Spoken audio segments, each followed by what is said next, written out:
Olá, leitores da Bíblia, bem-vindos ao dia 162. Eu sou a Tati Camargo, do Mulheres com Fé, e juntos estamos lendo a Bíblia em um ano com apenas 15 minutos por dia.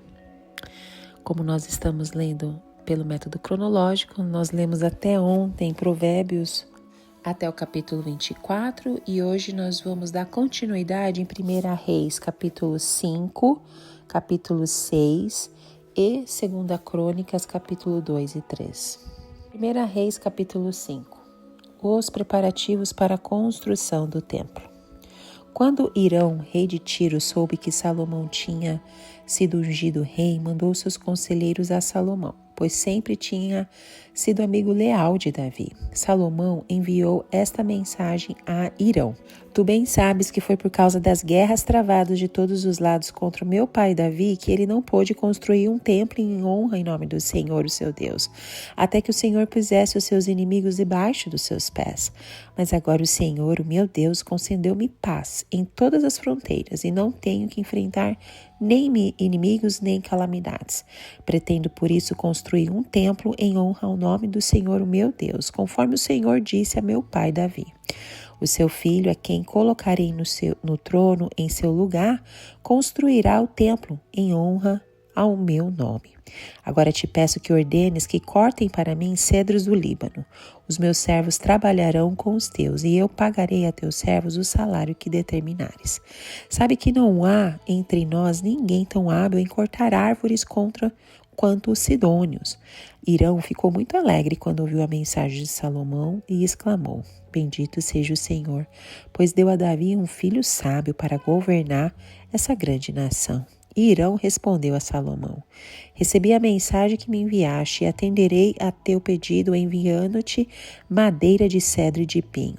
Mas teus servos levarão a madeira do Líbano até o mar, e eu farei flutuar em jangadas até o lugar que me indicares.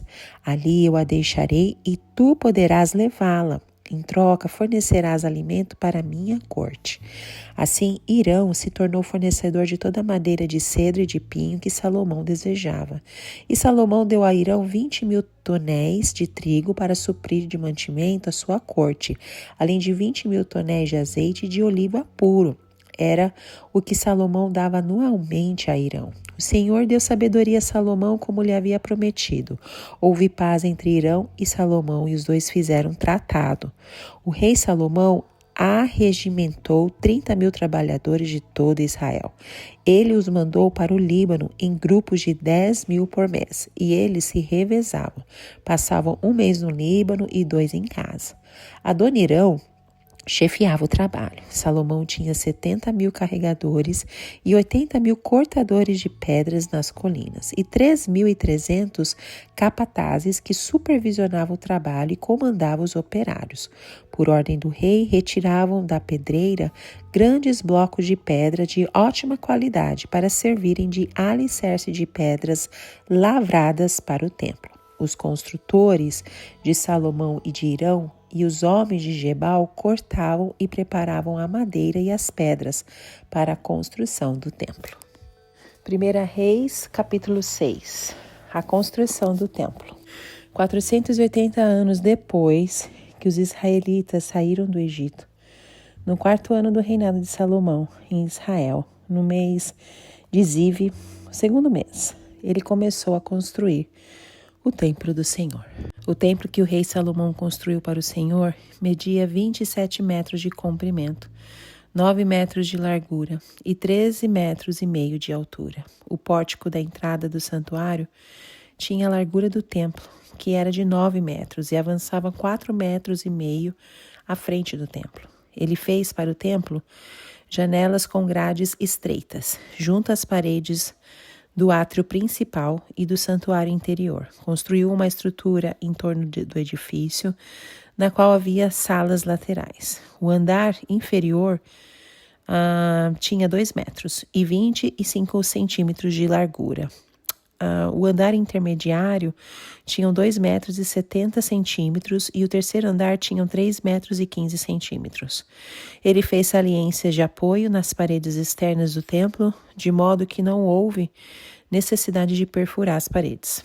Na construção do templo, Só foram usados blocos lavrados nas pedreiras, e não se ouviu no templo nenhum barulho de martelo, nem de talhadeira, nem de qualquer outra ferramenta de ferro durante a sua construção.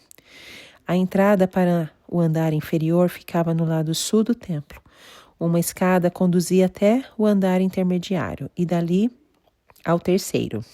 Assim, ele construiu o templo e o terminou, fazendo-lhe um forro com vigas e tábuas de cedro, e fez as salas laterais ao longo de todo o templo.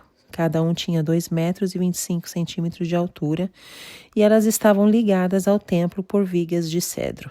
E a palavra do Senhor veio a Salomão dizendo: quanto a este templo que você está construindo, se você seguir os meus decretos, executar os meus juízos e obedecer a todos os meus mandamentos, cumprirei por meio de você a promessa que fiz ao seu pai Davi. Viverei no meio dos israelitas e não abandonarei Israel, o meu povo. Assim Salomão concluiu a construção do templo.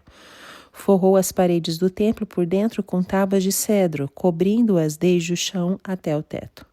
E fez o soalho do templo com tábuas de pinho. Separou 9 metros na parte de trás do templo, fazendo uma divisão com tábuas de cedro, do chão ao teto, para formar dentro do templo o santuário interno, o lugar santíssimo. O átrio principal em frente dessa sala media 18 metros de comprimento. O inferior do templo era de cedro, com figuras entalhadas de frutos e flores abertas. Tudo era de cedro, não se via pedra alguma. Preparou também o santuário interno no templo para ali colocar a arca da aliança do Senhor. O santuário interno tinha 9 metros de comprimento, 9 de largura e 9 de altura. Ele revestiu o interior de ouro puro e também revestiu de ouro o altar de cedro. Salomão cobriu o interior do templo de ouro puro e estendeu correntes de ouro em frente do santuário interno, que também foi revestido de ouro. Assim revestiu de ouro todo o interior do templo e também o altar, que pertencia ao santuário interno. No santuário interno, ele esculpiu 2 querubins de madeira de oliveira, cada um com 4,5 metros de altura. As asas abertas dos querubins mediam 2,25 metros, 4,5 metros na ponta de uma asa à ponta de outra. Os 2 querubins tinham a mesma medida e a mesma forma. A altura de cada querubim era de 4,5 metros. Ele colocou os querubins com as asas abertas no santuário interno do templo. A asa de um querubim encostava numa parede e a do outro encostava na outra. As suas outras asas encostavam uma na outra no meio do santuário. Ele revestiu os querubins de ouro. Nas paredes ao redor do templo, tanto na parte interna como na externa, ele esculpiu querubins, tamareiras e flores abertas. Também revestiu de ouro os pisos, tanto na parte interna como na externa do templo. Para a entrada do santuário interno, fez portas de oliveira com batentes de 5 lados, e nas 2 portas de madeira de oliveira, esculpiu querubins, tamareiras e flores abertas, e revestiu os querubins e as tamareiras de ouro batido. Também fez pilares de 4 lados de madeira de oliveira para a entrada do templo. Fez também 2 portas de pinho, cada uma com 2 folhas que se articulavam por meio de dobradiças. Entalhou figuras de querubins, de tamareiras e de flores abertas nas portas e as revestiu de ouro batido. E construiu um pátio interno com 3 camadas de pedra lavrada e uma das vigas de cedro. O alicerce do templo do Senhor foi lançado no mês de Zive, do 4º ano, no mês de Bu, o 8º mês, no 11º ano. O templo foi terminado em todos os seus detalhes, de acordo com as suas especificações. Salomão levou 7 anos para construí-lo. 2 Crônicas, capítulo 2. Os preparativos para a construção do templo. Salomão deu ordens para a construção de um templo em honra ao nome do Senhor e de um palácio para si mesmo. Ele designou 70.000 homens como carregadores, 80.000 como cortadores de pedras nas colinas e 3.600 como capatazes. Depois, Salomão enviou esta mensagem a Hirão, rei de Tiro. Envia-me cedros como fizeste para o meu pai Davi, quando ele construiu seu palácio. Agora estou para construir um templo em honra ao nome do Senhor, o meu Deus, e dedicá-lo a ele, para queimar incenso aromático diante dele, apresentar regularmente o pão sagrado e fazer o holocausto todas as manhãs e todas as tardes, nos sábados, nas luas novas e nas festas fixas do Senhor, o nosso Deus. Esse é um decreto perpétuo para Israel. O templo que eu vou construir será grande, pois o nosso Deus é maior do que todos os outros deuses. Mas quem é capaz de construir um templo para ele, visto que os céus não podem contê-lo, nem mesmo os mais altos céus? Quem sou eu, então, para lhe construir um templo, a não ser como um lugar para queimar sacrifícios perante ele? Por isso, manda-me um homem competente no trabalho com ouro, com prata, com bronze, com ferro e com tecido roxo, vermelho e azul, e experiente em esculturas, para trabalhar em Judá e em Jerusalém, com os meus hábeis artesãos preparados por meu pai Davi. Também envia-me do Líbano madeira de cedro, de pinho e de junipero, pois eu sei que os teus servos são hábeis para cortar a madeira de lá. Os meus servos trabalharão com os teus para me fornecerem madeira em grande quantidade, pois é preciso que o templo que eu vou edificar seja grande e imponente. E eu darei como sustento aos teus servos, os lenhadores, 20.000 tonéis de trigo e 20.000 tonéis de cevada, 2.000 barris de vinho e 2.000 barris de azeite. Irão, rei de Tiro, respondeu por carta a Salomão: O Senhor ama o seu povo e por isso te fez rei sobre ele. E acrescentou: Bendito seja o Senhor, o Deus de Israel, que fez os céus e a terra, pois deu ao rei Davi um filho sábio, que tem inteligência e discernimento, e que vai construir um templo para o Senhor e um palácio para si. Estou te enviando Hurão-Abi, homem de grande habilidade. Sua mãe era de Dan e o seu pai de Tiro. Ele foi treinado para trabalhar com ouro e prata, bronze e ferro, pedra e madeira, e em tecido roxo, azul e vermelho, em linho fino e em todo tipo de entalhe. Ele pode executar qualquer projeto que lhe for dado, trabalhará com os teus artesãos e com os de meu senhor Davi, teu pai. Agora envie, meu senhor, a teus servos o trigo, a cevada, o azeite e o vinho que o meu senhor prometeu, e cortaremos toda a madeira do Líbano necessária e a faremos flutuar em jangadas pelo mar, descendo até Jope. De lá poderás levá-las a Jerusalém. Salomão fez um recenseamento de todos os estrangeiros que viviam em Israel, como que fizera seu pai Davi, e descobriu-se que eram 153.600. Ele designou 70.000 deles para serem carregadores e 80.000 para serem cortadores de pedras nas colinas, com 3.600 capatazes para manter o povo trabalhando. 2 Crônicas, capítulo 3, a construção do templo. Então Salomão começou a construir o templo do Senhor em Jerusalém, no Monte Moriá, onde o Senhor havia aparecido ao seu pai, Davi, na eira de Araúna, o Jebuseu, local que havia sido providenciado por Davi. Começou a construção no 2º dia do 2º mês, no 4º ano do seu reinado. Os alicerces que Salomão lançou para o templo de Deus tinham 27 metros de comprimento e 9 metros de largura pela medida antiga. O pórtico da entrada do templo tinha 9 metros de largura e 9 metros de altura. Ele revestiu de ouro puro o seu interior, recobriu de pinho o átrio principal, revestiu de ouro puro e decorou com desenhos de tamareiras e correntes. Ornamentou o templo com pedras preciosas. O ouro utilizado era de Parvaim. Também revestiu de ouro as vigas de forro, os batentes, as paredes e as portas do templo, e esculpiu querubins às paredes. Fez o lugar santíssimo com 9 metros de comprimento e 9 metros de largura, igual à largura do templo. Revestiu o seu interior de 21 toneladas de ouro puro. Os pregos de ouro pesavam 600 gramas. Também revestiu de ouro as salas superiores. No lugar santíssimo, esculpiu e revestiu de ouro 2 querubins, os quais, de asas abertas, mediam juntos 9 metros. Cada asa de 2 metros e 25 centímetros tocava de um lado na parede do templo e do outro na asa do outro querubim. Assim, os querubins com asas que se estendiam por 9 metros estavam em pé de frente para o átrio principal. Ele fez o véu de tecido azul, roxo, vermelho e linho fino com querubins desenhados nele. Fez na frente do templo 2 colunas que juntas tinham 16 metros, cada uma tendo em cima um capitel com 2 metros e 25 centímetros. Fez correntes entrelaçadas e colocou-as nos altos das colinas. Fez também 100 romãs, colocando-as nas correntes. Depois levantou as colunas na frente do templo, uma ao sul, outra ao norte. A que ficava ao sul deu o nome de Jaquim e a que ficava ao norte, Boaz. Amém.